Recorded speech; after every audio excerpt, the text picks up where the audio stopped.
ഏടോ പാലമരത്തിലേക്കാണോ? ആ പയ്യെ കേറണേ. ഒന്ന് താങ്ങിയാലും മനസ്സിലാവാത്ത പെങ്കൊച്ച് കഷ്ടണ്ടല്ലേ. അപ്പൊ എല്ലാവർക്കും പുതിയ വീഡിയോയിലേക്ക് സ്വാഗതം. അപ്പൊ വീഡിയോ കണ്ടല്ലോ അല്ലേ? കഴിഞ്ഞ 2 ദിവസമായിട്ട് സോഷ്യൽ മീഡിയയിൽ ട്രെൻഡിങ് ആണ് നമ്മുടെ രേണുസുധിയുടെ റാമ്പ് വാക്ക്. കഴിഞ്ഞ ദിവസം ഞാനും അതിനെക്കുറിച്ചൊരു വീഡിയോ ചെയ്തിട്ടുണ്ടായിരുന്നു. നൈസ് ആയിട്ടുണ്ടായിരുന്നു, കൊള്ളാം എന്ന് തന്നെയാണ് ഞാനും പറഞ്ഞത്. കൂട്ടത്തിൽ ഞാൻ പറഞ്ഞിരുന്നു ആ ഡാൻസിന്റെ സ്റ്റെപ്പും പിന്നെ ആ മുഖത്തുള്ള എക്സ്പ്രഷൻസും അത് രണ്ടും ഒഴിവാക്കിയിരുന്നെങ്കിൽ നൈസായിരുന്നു, കൊള്ളാമായിരുന്നു എന്ന് തന്നെയാണ് ഞാൻ പറഞ്ഞത്. ഒരിക്കലും ബോറായിരുന്നു എന്നൊന്നും ഞാൻ പറഞ്ഞിട്ടില്ല. ഇനി ആരാതും പറഞ്ഞിട്ട് ഇങ്ങോട്ട് വരണ്ട. അങ്ങനെയൊക്കെ പറഞ്ഞ് ഞാൻ നല്ലതൊക്കെ പറഞ്ഞിരിക്കുമ്പോഴാണ് ഞാൻ കഴിഞ്ഞ ദിവസമാണ് അപ്പം വേറെ 2 വീഡിയോസ് കണ്ടത്. ഇത് കണ്ടപ്പോഴാണ് എനിക്ക് കയറി ചൊറിഞ്ഞു. അപ്പൊ പിന്നെ അതിനെക്കുറിച്ച് പറഞ്ഞില്ലെങ്കിൽ പിന്നെ മനസ്സമാധാനം ഇല്ല എന്നായി. അതെന്താ സംഭവം എന്നല്ലേ, ഒന്ന് കണ്ടു നോക്ക്. എന്റെ ഓരോ നെഗറ്റീവ് കമന്റ്സിനോടുള്ള മറുപടികളാണ് ഞാൻ എന്റെ സന്തോഷത്തിലൂടെ ഞാൻ കാന്തിന് തീർത്തു. എന്റെ ഓരോ സന്തോഷത്തിലൂടെ ഞാൻ അതാണ് അവർക്കുള്ള മറുപടി. അല്ലാതെ അവരെ തല്ലാനോ കൊല്ലാനോ ഒന്നും ഞാൻ പോകുന്നില്ല. കേട്ടില്ലേ എന്നെ നെഗറ്റീവ് പറയുന്നവർക്കുള്ള മറുപടിയാണ് പോലും എന്റെ റാമ്പ് വാക്കിലെ ആ ഡ്രസ്സിങ്ങും ആ കാര്യങ്ങളും എന്നാണ് രേണുസുധി പറഞ്ഞു വെച്ചിരിക്കുന്നത്. ഡ്രസ്സിങ്ങിന്റെ കാര്യം പറയുന്നതാണ് എനിക്ക് ഒട്ടും മനസ്സിലാവാത്തൊരു കാര്യം. ഇത് നെഗറ്റീവ് പറയുന്നവർക്ക് എതിരായിട്ട് താൻ തുണി ഊരുന്നാണോ കൊച്ചുദ്ദേശിച്ചത്? അപ്പൊ ഇനിയും നെഗറ്റീവ്സ് ഇനി വരാൻ കിടക്കുന്നേ ഉള്ളൂ എന്നാണ് ഇപ്പൊ എനിക്ക് മനസ്സിലാക്കാനായിട്ട് സാധിച്ചത്. ഇനിയും വരുന്നുണ്ട്, ഒരുപാട് കാര്യങ്ങൾ വരുന്നുണ്ട്. വഴിയെ കാത്തിരുന്നോളൂ കൊച്ചേ. അപ്പൊ അങ്ങനെ ഇനിയും നെഗറ്റീവ് പറയുന്നവരുടെ മുന്നിൽ ഇനിയും തുണി കുറച്ച് അവസാനം 2 പീസ് ആവോ? ഇനി വേറെ വല്ലതും ആവോ? അതാണ് ഇപ്പൊ എനിക്ക് ചോദ്യം വന്നത്.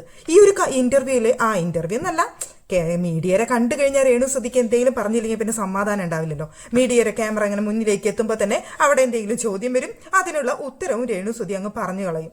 അപ്പൊ അതിൽ അങ്ങനെ പറഞ്ഞൊരു ഉത്തരാണ് എന്റെ നെഗറ്റീവ് പറയുന്നവർക്കുള്ള മറുപടിയാണ് പോലും എന്റെ ഈ കോലം. എന്തായാലും കോലം കൊള്ളാം കൊച്ചേ, ഇത് ഒത്തിരി കൊള്ളാം എന്നൊക്കെ പലരും പറഞ്ഞു. ബോഡി ഷേപ്പ് ഒക്കെ ഉണ്ടെന്ന് പലരും പറഞ്ഞു എന്നൊക്കെ ഇവിടെ ഡയലോഗ് ഉണ്ട്. അല്ല, ചിലർ പറഞ്ഞിട്ടുണ്ട്, ഞാനും പറഞ്ഞു കുഴപ്പമില്ല കൊള്ളാന്ന് ഞാനും പറഞ്ഞു, അറുപോറല്ല എന്ന് ഞാനും പറഞ്ഞു. പക്ഷെ അത് വിചാരിച്ചിട്ട് അഹങ്കാരം തലയ്ക്ക് കയറേണ്ട ആവശ്യകതയില്ല. ഇനി നെഗറ്റീവ് പറയുന്നവരെയും കുറ്റം പറയുന്നവരെയും മുന്നിലേക്ക് ഇനിയും തുണി അഴിച്ചുകൊണ്ട് ഇങ്ങോട്ട് വരാനാണ് ഉദ്ദേശം എന്നുണ്ടെങ്കിൽ സോഷ്യൽ മീഡിയ എടുത്തിട്ട് അലക്കും മോളെ. അതിൽ യാതൊരു കൺഫ്യൂഷനും വേണ്ട കേട്ടോ. അടുത്തത് പിന്നെ രേണുസുധി തന്നെ ഇപ്പോൾ പുതിയ കമന്റുമായിട്ട് എത്തിയിട്ടുണ്ട്. അതൊന്ന് കണ്ടു നോക്കൂ. നല്ല രസമുണ്ട്. നിനക്ക് ഇത്ര ഷേപ്പ് ഉണ്ടായിരുന്നു അറിയത്തില്ലായിരുന്നു. അതാണ് ഏറ്റവും കൂടുതൽ വന്ന കോംപ്ലിമെന്റ്. എന്തോന്ന് റാമ്പ് വാക്ക് കണ്ട ഒരുപാട് പേര് വിളിച്ചു പറഞ്ഞു നല്ല ബോഡി ഷേപ്പ് ആണല്ലോ എന്നുള്ളത്. ഇത്രയും ബോഡി ഷേപ്പ് ഉണ്ടെന്ന് അറിഞ്ഞില്ല എന്നാണ് പറയുന്നത്. എന്റെ കൊച്ചേ, തന്റെ ബോഡി ഷേപ്പ് മനസ്സിലാക്കാനായിട്ട് തുണി ഊരിയപ്പോഴല്ലേ എല്ലാവർക്കും മനസ്സിലാക്കാൻ സാധിച്ചത്. ഈ പെൺപിള്ളേർക്ക് എല്ലാവർക്കും ബോഡി ഷേപ്പ് ഉണ്ടോ? അല്ലാതെ ആരും ബോഡി ഷേപ്പ് ഇല്ലാതെ ഒന്നല്ല നടക്കുന്നത്. എല്ലാവരും തുണി ഊരി എനിക്ക് ഷേപ്പ് ഉണ്ടെന്ന് കാണിക്കുന്നില്ല എന്നേ ഉള്ളൂ. നീ അത് കാണിച്ചു, ബാക്കിയുള്ളവർ അത് കാണിക്കുന്നില്ല, അത്രയേ ഉള്ളൂ. പിന്നെ കല്യാണം കഴിഞ്ഞ് പ്രസവം കഴിഞ്ഞ് ഒരു കൊച്ചൊക്കെ ആവുമ്പോൾ സ്ത്രീകളുടെ ബോഡി ഷേപ്പിൽ ഇത്തിരി മാറ്റമൊക്കെ വന്നൊന്ന് വരും. അപ്പൊ നിനക്കത് വന്നില്ല, അവിടെ ജിമ്മിയെ പോയിട്ടാണ് ഇത്രയും ബോഡി ഷേപ്പ് വരുത്തിയത് എന്നൊക്കെ കുറെ പേര് ചോദിച്ചു എന്ന് പറയുന്നുണ്ട്. അത് അമ്മമാരായതിന്റെ ഒരു മാറ്റം പെണ്ണുങ്ങളുടെ ശരീരപ്രകൃതിയിൽ ഉണ്ടാവുന്നത് സ്വാഭാവികം. പിന്നെ എല്ലാവരും ജിമ്മിയെ പോയും അല്ലാതെയും ഒരുപാട് പേര് വീണ്ടും ബോഡി ഷേപ്പ് തിരിച്ചു പിടിക്കുന്നവരുണ്ട്. ചിലര് അങ്ങനെ തന്നെ കൊണ്ടു നടക്കുന്നവരുണ്ട്. അത് അമ്മമാരാവുമ്പോൾ അങ്ങനെയൊക്കെ ഉണ്ടാവും. അല്ലാതെ ഒരുപാട് പേർക്ക് നല്ല ഷേപ്പുള്ള ശരീരം തന്നെയാണ്. ഒരുവിധം പെൺപിള്ളേരെ മൊത്തം അങ്ങനെ തന്നെയാണ്. ഇവിടെ രേണുവിന്റെ പറച്ചിൽ കേട്ട് കഴിഞ്ഞാൽ പെൺപിള്ളേർക്ക് ആർക്കും ബോഡി ഷേപ്പില്ല, എനിക്ക് മാത്രമേ ഉള്ളൂ എന്നുള്ള ഒരു ഭാവത്തിലാണ് പറയുന്നത്. ഏതാണ്ട് കല്യാണം കഴിഞ്ഞ് പ്രസവം കഴിഞ്ഞ സ്ത്രീകളെ മുഴുവൻ അപമാനിക്കുന്നതായിട്ടാണ് എനിക്ക് തോന്നിയത്. അല്ല, അങ്ങനെ ഉള്ള ഒരു ഡയലോഗായിരുന്നു അവിടെ വന്നത്. കല്യാണം കഴിഞ്ഞ് പ്രസവം കഴിഞ്ഞിട്ട് എനിക്ക് ഇങ്ങനെയൊക്കെ വയറുണ്ടല്ലോ, ആലിയിലെ വയറുണ്ടല്ലോ, ഞാൻ സുന്ദരിയല്ലേ എന്നൊക്കെയാണല്ലോ ഡയലോഗ് പറയുന്നത്. ഇത് കേട്ട് കഴിഞ്ഞാൽ കല്യാണം കഴിഞ്ഞിട്ടുള്ള എല്ലാ പെണ്ണുങ്ങളെ അപമാനിക്കുന്ന പോലെയാണ് എനിക്ക് തോന്നിയ ഒരു കാര്യം കേട്ടോ.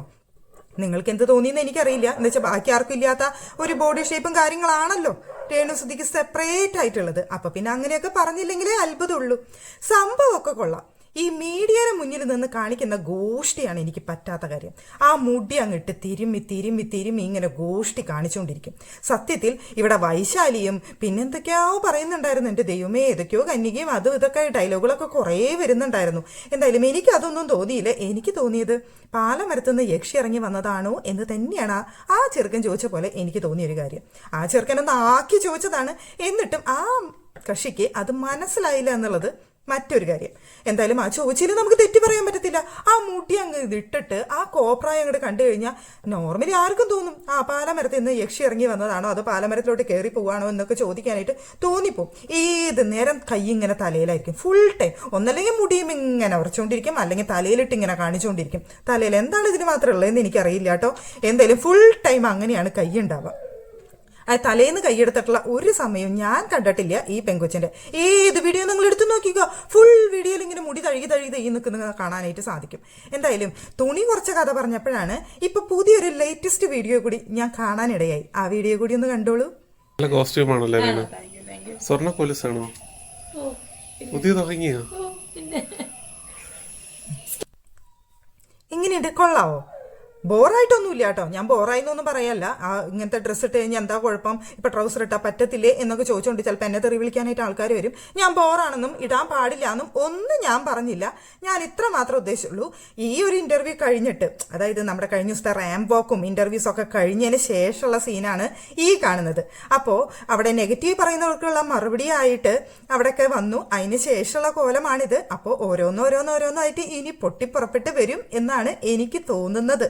ഇനിയിപ്പോ കാഴ്ചക്ക് എന്തൊക്കെ കാണേണ്ടി വരും എന്ന് പറയാനായിട്ട് പറ്റത്തില്ല. എല്ലാവരും റെഡി ആയിട്ടിരുന്നോളൂ. രേണുസുധീരെ ബോഡി ഷേപ്പും രേണുസുധീരെ ഭംഗിയും ഒക്കെ കാണിച്ചുകൊണ്ടുള്ള ഇനി പല പല വേഷവിധാനങ്ങൾ എല്ലാവർക്കും കാണാൻ സാധിക്കുന്നതാണ് എന്ന് തന്നെയാണ് ഞാൻ മനസ്സിലാക്കുന്നത്. അല്ലാതെ ഈ പെങ്കൊച്ച് അടങ്ങി ഒതുങ്ങിയിരിക്കുന്ന മട്ടയിലൊന്നും പെട്ടതല്ല. അയ്യോ, ഇനിയിപ്പോൾ അങ്ങനെ പറഞ്ഞു കഴിഞ്ഞാൽ തെറ്റാണെന്ന് പറയും. പെൺകുട്ടികളായി അടങ്ങി ഒതുങ്ങിയിരിക്കണോ എന്നൊരു ചോദ്യം വരും. അയ്യോ, ഞാൻ ആ ഒരു അർത്ഥത്തിൽ പറഞ്ഞതല്ല. സോഷ്യൽ മീഡിയയിൽ നെഗറ്റീവ് പറയുന്നവർക്കും പിന്നെ രേണുസുധീനെ വിമർശിക്കുന്നവർക്കും ഒക്കെയുള്ള മറുപടി ആയിട്ടാണ് താൻ തുണി കുറയ്ക്കുന്നത് എന്നാണ് രേണുസുധി പറഞ്ഞു വെച്ചത് എന്നുള്ളത് കൊണ്ട് ഇനി ഏത് വിധത്തിലുള്ള ഡ്രസ്സുകളൊക്കെ കാണാൻ കഴിയും എന്നുള്ള ഒരു കൺഫ്യൂഷനിൽ ഞാൻ പറഞ്ഞ ഒരു കാര്യം മാത്രമാണ്. ആരും എന്നെ തെറ്റിദ്ധരിക്കരുത് ദയവ് ചെയ്ത്. അതാണ് എനിക്ക് പറയാനുള്ള മറ്റൊരു കാര്യം. ഞാൻ എന്തായാലും വളരെയധികം പോസിറ്റീവായിട്ട് ആ കൊച്ചിനെ കുറിച്ച് ഒരുപാട് കാര്യങ്ങൾ പറഞ്ഞിട്ടുണ്ടായിരുന്നു. പക്ഷെ ഈ വക അങ്കമെട്ടുകളൊക്കെ സോഷ്യൽ മീഡിയയിൽ വന്നിന്ന് വിളിച്ചു പറയുന്നത് കേട്ട് കഴിഞ്ഞാൽ ആരെ പറയാതിരിക്കുന്നത്? എല്ലാവരും ഫോൺ വിളിച്ച് പറയുന്നു, എന്നെ നേരിട്ട് കണ്ടവർ പറയുന്നു ഇത്രയും ബോഡി ഷേപ്പ് ഉണ്ടായിരുന്നു രേണുസുധിക്ക് എന്ന് എല്ലാവരും ചോദിക്കുന്നു. ഡ്രസ്സുള്ളപ്പോൾ തോന്നിയില്ല ആർക്കും ഈ ബോഡി ഷേപ്പ് എന്നുള്ളത് ഒരു സത്യാവസ്ഥ തന്നെയല്ലേ? ഡ്രസ്സ് ഊരിയപ്പോഴല്ലേ എല്ലാവർക്കും ഈ ബോഡി ഷേപ്പ് തോന്നിയത്. അപ്പൊ ഈ ഡ്രസ്സ് ഊരി കാണിക്കാൻ വേണ്ടി മുതിർന്നിട്ട് കാണിച്ചു തന്നെയല്ലേ? എന്നിട്ട് പറയുന്നു എനിക്ക് ഇത്രയും ബോഡി ഷേപ്പ്. ഇത് എല്ലാവർക്കും ഉള്ളതാണെന്ന് മനസ്സിലാക്കാനുള്ള സാമാന്യ ബോധമില്ല. തനിക്ക് മാത്രമേ ഉള്ളൂ എന്ന് പറഞ്ഞ് നടക്കുന്നത് എന്തു ഇത്? ഇനിയിപ്പോൾ അത് പോട്ടെ. അതിനിപ്പോൾ പറഞ്ഞിട്ട് എന്നെ കുറ്റം പറയാനായിട്ട് കുറേ പേരും എഴുന്നള്ളി വരും. ഇതൊക്കെയാണോ പറയുന്നത്, ഇതൊക്കെയാണോ ചോദിക്കുന്നതെന്ന് ചോദിച്ചുകൊണ്ട് ചിലപ്പോൾ കുറേ പേരും എഴുന്നള്ളി വരാനായിട്ട് ചാൻസ് ഉണ്ട്. അതുകൊണ്ട് ഞാൻ ആ ടോപ്പിക് അങ്ങ് വിട്ട്. പിന്നെ അഹങ്കാരം എന്ന് പറയുന്നുണ്ടല്ലോ, തലയ്ക്ക് പിടിച്ചു കഴിഞ്ഞാൽ പിന്നെ എന്താ പറയണ്ടേ എന്താ ചെയ്യേണ്ടതെന്ന് ആകെ അറിയാത്തൊരവസ്ഥയായി തീരും. ഇപ്പൊ ട്രൗസറും ബനിയനൊക്കെ ഇട്ട് നിൽക്കുന്നതൊക്കെ കൊള്ളാം, കുഴപ്പമൊന്നുള്ള കാര്യമൊന്നുമല്ല. ട്രൗസറും ബനിയൻ ഇട്ട് കഴിഞ്ഞപ്പോൾ എന്താ കുഴപ്പം? പക്ഷെ ആ കാല് നീട്ടി വെച്ചുകൊണ്ട് ക്യാമറയ്ക്ക് മുന്നിൽ നിൽക്കുന്ന ആ ഒരു നിൽപ്പുണ്ടല്ലോ, അതെനിക്ക് അത്ര വലിയ സുഖമായിട്ട് തോന്നിയില്ല. ഇപ്പൊ ട്രൗസറും ബനിയൻ ഇട്ടുകൊണ്ട് ഇപ്പൊ ആർക്കൊന്നും വരാനൊന്നും പോകുന്നൊന്നുമില്ല.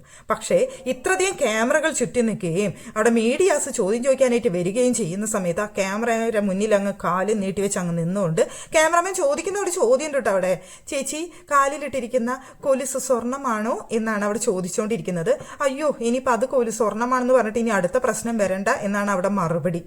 അപ്പൊ എന്തിനാണ് ഇങ്ങനെ കാഴ്ചക്ക് കാണാൻ വേണ്ടി മീഡിയയ്ക്ക് മുന്നിൽ ഇങ്ങനെ വേഷം കെട്ടുന്നതെന്നാണ് എനിക്ക് തോന്നിയൊരു കാര്യം. ഇതൊരു വേഷം കെട്ട് മാത്രമാണെന്നേ ഞാൻ പറയത്തുള്ളൂ. അല്ലാതെ ഇതിനെ മറ്റൊന്നും പറഞ്ഞ് നമുക്ക് ന്യായീകരിക്കാൻ കഴിയില്ല. എന്തായാലും കടം വാങ്ങിയ ആൾക്കാരൊക്കെ ഇങ്ങനെ ക്യൂലായിട്ട് ഇങ്ങനെ വരുന്നുണ്ട്. പുതിയ പുതിയ റിപ്പോർട്ടുകളും കാര്യങ്ങളൊക്കെ ഇങ്ങനെ വരുന്നുണ്ട്. എല്ലാവരും ഇങ്ങനെ ക്യൂ ആയി വരുന്ന സമയത്ത് അവിടെ പോയി നിന്നിട്ട് ഈ വക ഗോഷ്ഠികളൊന്നും കാണിച്ചിട്ട് കാര്യമില്ല. എൻ്റെ പൊന്നു രേണുസുധി, അവിടെ കടം വാങ്ങിയവർക്ക് ആ പണം തിരിച്ചു കൊടുത്തുണ്ട് അതിൻ്റെ മാന്യത കാണിക്കുക കൊച്ച്. അതല്ലേ കൂടുതൽ നല്ലത്. അല്ലാതെ നിങ്ങൾക്കൊക്കെയുള്ള മറുപടി എൻ്റെ ഈ കോലമാണ് എന്ന് പറഞ്ഞതിൽ ഒരു കാര്യമില്ല. അതും വെച്ചിട്ട് മുന്നോട്ട് പോകാനും പറ്റത്തില്ല.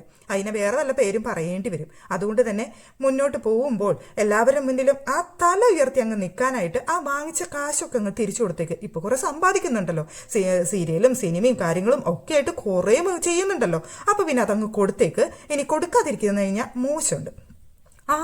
പിന്നെ ഈ ട്രൗസറും ബനിയനും ഇട്ട് നിൽക്കുന്ന സമയത്ത് മറ്റൊരു ചോദ്യം കൂടി അവിടെ ചോദിച്ചിരുന്നു കേട്ടോ. ഞാനത് പറയാനായിട്ട് വിട്ടുപോയതാ.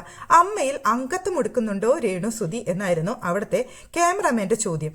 അമ്മയിൽ അംഗത്വം എടുക്കുന്നതിനെ കുറിച്ച് ഞാൻ ഇതുവരെ ചിന്തിച്ചിട്ടില്ല എന്നാണ് അവിടുത്തെ മറുപടി. ആ അതിന് മാത്രം സിനിമകളും കാര്യങ്ങളൊക്കെ ആയെന്ന് തോന്നുന്നു അമ്മയിൽ അംഗത്തെടുക്കാനായിട്ട്. എൻ്റെ പൊന്നോ, ഈ അമ്മയിൽ അംഗത്തും കൂടി എടുക്കാൻ പോയി കഴിഞ്ഞാലത്തെ ഒരു അവസ്ഥ ഒന്ന് നോക്കണേ. ഇപ്പൊ മോഹൻലാലും മമ്മൂട്ടിയും വലിയ വലിയ സിനിമാ നടന്മാരും ഒക്കെ എല്ലാവരും ഉണ്ട് അമ്മയിൽ എന്നുണ്ടെങ്കിൽ പോലും രേണുസുതി അങ്ങോട്ട് ചെന്ന് കഴിഞ്ഞാൽ ആ ക്യാമറകൾ മുഴുവൻ രേണുസുതിയുടെ പുറകെയാവും. മമ്മൂട്ടി മോഹൻലാലൊക്കെ സൈഡായി പോകുമോ ബാക്കിയുള്ളവരെന്നാണ് എൻ്റെ ഇപ്പോഴത്തെ സംശയം. എന്തായാലും അമ്മയിൽ അംഗത്തെടുക്കാൻ പോകുന്ന ആ ഒരു സീനും കൂടി കാണേണ്ടി വരുമോ എന്ന് നമുക്ക് പറയാൻ പറ്റത്തില്ല. എന്തായാലും 3-4 സിനിമകളൊക്കെ ചെയ്തു എന്നാണ് പറയുന്നത്. അതുകൊണ്ട് പിന്നെ അംഗത്തൊക്കെ ചിലപ്പോൾ എടുക്കാനുള്ള ചാൻസും ഉണ്ട്. ഇതോ എന്തൊക്കെ കാണണമെന്ന് പറയാൻ പറ്റത്തില്ല കേട്ടോ.